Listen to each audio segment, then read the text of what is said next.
Super N, primeiras notícias. O câncer coloretal é um dos tipos de tumor de maior incidência em todo o mundo. Somente no Brasil, segundo o INCA, o Instituto Nacional do Câncer, essa patologia é o segundo tumor com maior incidência nas mulheres, atrás apenas do câncer de mama, e a terceira nos homens, após próstata e pulmão. Ainda de acordo com o INCA, estima-se que 36.360 novos casos vão ser diagnosticados até o fim deste ano, sendo 17.380 masculinos e 18.980 femininos. Pois é, e neste mês é realizada em todo o Brasil a campanha Setembro Verde, de prevenção ao câncer coloretal. E para falar sobre esse assunto, a gente recebe hoje a oncologista da Oncomed BH, a doutora Mariana Cunha. Bom dia para a senhora, seja bem-vinda aqui à Rádio Super. Bom dia, Rodrigo, bom dia, Thalita. Obrigada pela oportunidade, mais uma vez, de estar aqui esclarecendo para os nossos ouvintes da importância da conscientização do câncer de uma maneira geral, da prevenção e do tratamento, hoje em especial do câncer coloretal, comemorando o Setembro Verde. Pois é, doutor, e quais são os principais sintomas do câncer coloretal? Isso é muito importante, Thalita, porque o câncer coloretal é uma doença que, por se manifestar no intestino, muitas vezes é negligenciada. Às vezes as alterações do hábito, do jeito como o intestino funciona, que a gente chama de hábito intestinal. Às vezes uma diarreia que não era esperada, persistente, uma dor abdominal que não tem uma justificativa, sangramento nas fezes, perda de peso que não é explicada por dieta, atividade física, são sintomas que na maioria das vezes já sinalizam para uma doença avançada. Na maioria das vezes o câncer inicial ele pode ser totalmente assintomático e por isso a importância da gente buscar a prevenção e buscar o rastreio precoce da doença na fase mais inicial, que é essa assintomática. Doutora, quais são os fatores preponderantes para o surgimento do câncer coloretal? Tem algum fator ou tem alguns fatores que contribuem? Hoje a gente tem alguns conhecidos, Rodrigo. A gente sabe que os produtos embutidos, que são os produtos processados de uma maneira geral, que são as linguiças processadas, os presuntos, aqueles produtos que são em geral, que são principalmente os defumados, são produtos que contêm uma substância que é a nitrosamina, que pode fazer muito mal para o intestino e que com isso pode desenvolver o câncer. Não necessariamente vai, porque a pessoa que consome, às vezes esporadicamente, não tem esse risco aumentado. Mas aquela pessoa que tem um consumo exagerado de bebida alcoólica somada, que tem o hábito do tabagismo associado e que tem aí já outros fatores de risco, como o excesso de peso, o sedentarismo, tudo isso somado contribui para um intestino que não é saudável. E com um intestino que não é saudável, há predisposição para mutações e aí gerar o câncer. Quando a senhora fala que o consumo, ele até pode existir desses alimentos embutidos, então, mas que ele não deve ser exagerado. Isso. O que é um consumo exagerado nesse caso, doutora? Para quem está nos ouvindo,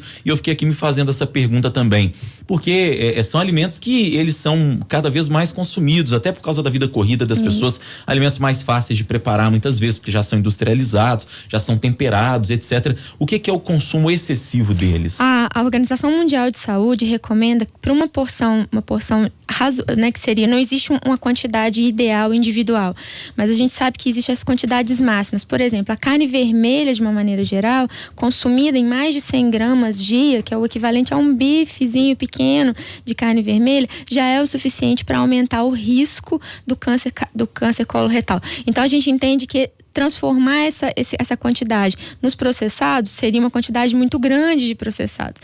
E o ideal é que a gente não consuma esses alimentos, que a gente prefira os alimentos frescos, dê preferência para fibras, porque esse risco ele é individual. Às vezes você está consumindo uma quantidade aumentada desses processados em associação com carne vermelha e tabagismo e etilismo, e tudo isso contribui de maneira muito maior do que só o consumo isolado dos processados. A gente sempre fala em prevenção, né, doutora? E a partir de que idade a pessoa deve realizar os exames de prevenção ao câncer?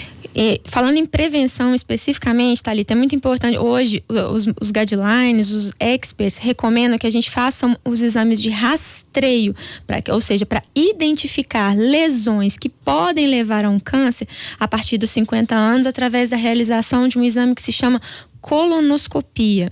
É um exame que tem a indicação médica muito bem estabelecida, que por isso o paciente deve sempre procurar um médico para esclarecer se ele se enquadra nesse perfil antes dos 50 anos, porque existem alguns fatores de risco que são inerentes da pessoa, doenças, por exemplo, inflamatórias do intestino, uma história familiar já de um câncer de intestino ou de outros cânceres como ovário, mama, que fazem com que esse paciente tenha que fazer esses exames de maneira mais precoce, mais cedo.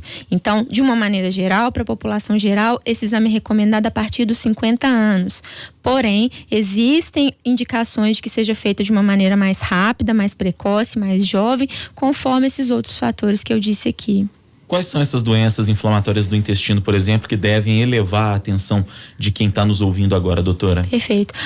Algumas doenças do intestino, como a doença de Crohn, a retocolite ulcerativa, pacientes que já têm pai, mãe ou parentes de primeiro grau, irmãos, que tenham tido doença do intestino, pólipos, polipose, ou o próprio câncer de intestino, ou uma história familiar pessoal de cânceres que podem ter uma incidência relacionada, como o câncer de mama, o câncer de próstata e o câncer de ovário. São mutações que às vezes são encontradas numa família que podem estar relacionadas para desenvolver um câncer de intestino também.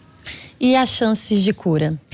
Thalita, isso está totalmente relacionado quando a gente descobriu o câncer. A gente sabe que o câncer tem várias formas de apresentação, tem estágios, né, que a gente fala, que é o estágio 1, estágio 2, estágio 3, estágio 4, mas no estágio 1 a gente consegue taxas de cura que elevam até 90% dos pacientes, ou seja, 9 em cada 10 pacientes que diagnosticarem uma doença no estágio inicial, estágio 1, 90% deles vão ser curados. Isso é muito importante e é por isso que a gente está aqui discutindo, para conscientizar todo mundo a procurar o seu médico, discutir sobre o tema, realizar a colonoscopia no tempo adequado, né, conforme a orientação do seu médico, e para isso descobrir lesões que poderiam levar a um câncer mais avançado, agressivo, e ser tratado com uma ótima chance de cura. No começo da entrevista a senhora falava, doutora, que o câncer coloretal muitas vezes ele é assintomático no começo, né? E eu pergunto para a senhora também, esse mesmo câncer coloretal, ele evolui de uma maneira mais rápida do que outros cânceres, por exemplo, ou eles têm tempos parecidos de evolução, ou isso varia, por exemplo, de um paciente para outro? Varia conforme de paciente, do perfil de manifestação da doença de paciente para paciente, mas de uma maneira geral, o câncer de intestino ele tem uma forma de apresentação indolente. Isso significa que ele demora um tempo para poder se desenvolver, o que faz com que a colonoscopia seja tão eficiente, porque uma vez você tendo feito a colonoscopia e descoberto um pólipo ou uma lesão, que o pólipo nada mais é do que como se fosse uma verruga na parede interna do intestino e que, se não tratada, se não retirada, pode desenvolver um câncer ali. Esse intervalo entre a descoberta da lesão que é pré-maligna, que é o pólipo, que é essa verruga, até o câncer, em geral dura mais ou menos 5 anos. Então, por isso a importância de se fazer o rastreio e repetir a cada 5, 10 anos, conforme os achados da primeira colonoscopia. E quando ainda está nesse pólipo, é uma coisa tranquila de tirar, né, doutora? A colonoscopia, ela é ao mesmo tempo de rastreamento, diagnóstica e terapêutica, porque ela trata o cólon que está doente por esse pólipo, por exemplo, e investiga outras causas de doença, porque é bom lembrar que esses sintomas que a gente citou aqui, que podem acontecer na presença do câncer, eles também são presentes em outras doenças benignas. Não necessariamente o câncer dá exclusivamente esses sintomas. Eles são sinais de alarme que devem fazer o paciente procurar um médico para discussão, mas não estão associados única e exclusivamente ao câncer coloretal. Oncologista da Oncomed BH, doutora Mariana Cunha, discutindo com a gente hoje, falando sobre a importância da prevenção ao câncer coloretal neste mês que se faz a campanha Setembro Verde, né, doutora? É isso mesmo, eu acho muito importante a gente discutir prevenção, na medida em que vocês perguntaram sobre taxas de cura, taxas de controle da doença. A gente, para falar de cura, a gente tem que buscar que o paciente seja diagnosticado. Isso é muito importante. Existe um tabu muito grande em relação à colonoscopia, que é um exame, é uma endoscopia, que é realizada através de um tubo com sedação. O paciente não sente nada. Para poder visualizar todo o intestino, começa pela região do ânus e consegue ver todo o intestino para poder descobrir lesões que poderiam gerar o câncer. Uma medida que, se feita corretamente, com a indicação correta, consegue prevenir de maneira importante o surgimento do câncer e, com isso, taxas de cura e, obviamente, de sobrevida, de vida muito boas. Então, a gente está aqui discutindo a prevenção, obviamente, falar em prevenção é importante citar que para prevenir, a gente precisa viver uma vida saudável. Consumo diário de fibras é nutrir o seu intestino para que ele funcione adequadamente. Beber muita água, evitar o consumo de processados sempre que possível, diminuir a quantidade de carne vermelha, praticar atividade física e manter um peso estável, já são medidas extremamente eficientes para que o câncer não se desenvolva. E para que a gente pegue a lesão ainda no início, vamos conversar com os nossos médicos, cada paciente com seu médico individual, para avaliar a necessidade aí da colonoscopia como medida eficiente de rastreio e de controle da doença. Tá dado o recado, então, da doutora Mariana Cunha para você que está nos acompanhando, tem mais de 50 anos ou tem histórico de risco na família ou histórico de doença no intestino. O recado é importante. Doutora Mariana Cunha, da Oncomed BH, mais uma vez com a gente aqui. Obrigado pela sua entrevista. Prazer recebê-la, doutora. Obrigada a vocês pela oportunidade. É um prazer estar aqui. Sempre que formos falar de câncer, é importante falar de prevenção. Estaremos com muito bom gosto aqui. Muito obrigada.